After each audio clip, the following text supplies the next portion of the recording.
Okay, so today's video is going to be a bit different because today we're actually going to be doing a bit of a catch-up with some of Grandpa Clone Custom's July wave, as well as some of my favorite GCC figures that I've acquired over the past month.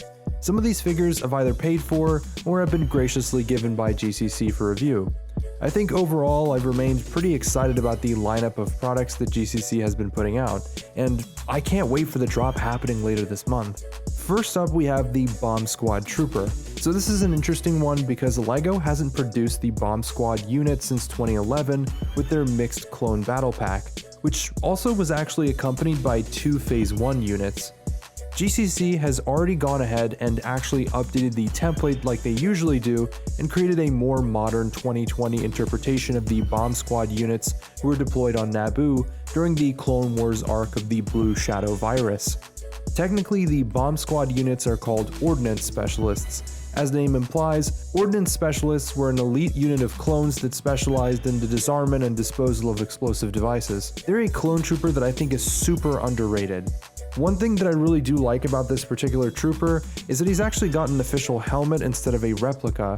Most of the clone units I'll be talking about today do have official helmets, but because of logistics and costs, some are GCC's in-house replica helmets. The 212 Heavy, otherwise known under GCC's pseudonym Orange Support, is an entry update from the original Heavy Trooper, which was a clean template of the LEGO 212 Trooper with an overhauled Heavy helmet. I know there were a lot of people who weren't happy with the original 212 Heavy because they omitted the battle damage and the paint chips.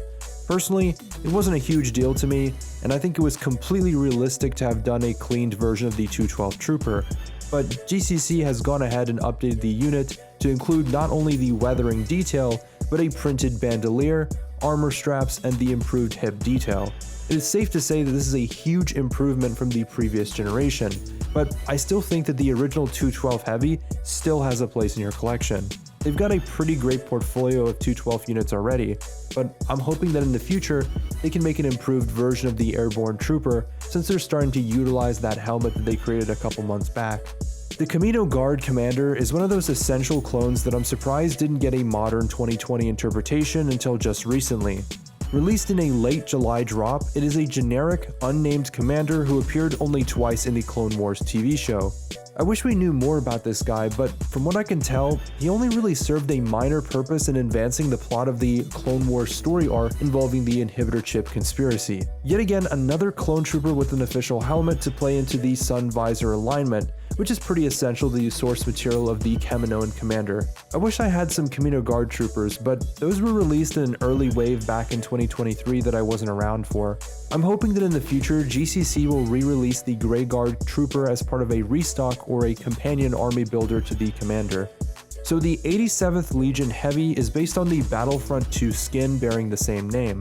They're a unit that specializes in urban defense, oftentimes deployed into major cities and Republic capitals as their specialty was encountering specifically droid units. They were essentially an infantry regiment that specialized in both precision sharpshooting and in heavy artillery.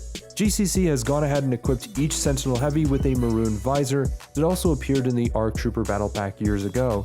By far, the 87th Sentinels are my favorite color pattern, besides Shock Troopers. I have multiple troopers from this unit that I just recently acquired. Really happy with the 87th Sentinels. The only thing I'm missing is the Grunts, which were last produced in late 2023.